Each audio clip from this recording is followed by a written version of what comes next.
Pag maganda ang tingin, mukhang masarap yung lasa. Yan ang ibig sabihin ng presentation. Oo, nasana. Yung creativity, parang presentation din yan, pero titingnan natin kung ano pa yung mga original concept dito in terms of cooking and in terms of presentation, ano? Gaya ng mga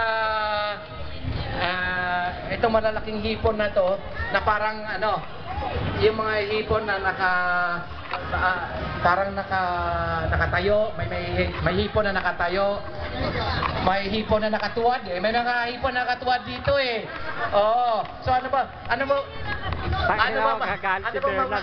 maganda dito, ano? Mas ka dyan! Oo. May mga may hipon na mapula, medyo yung iba naman yung parang anak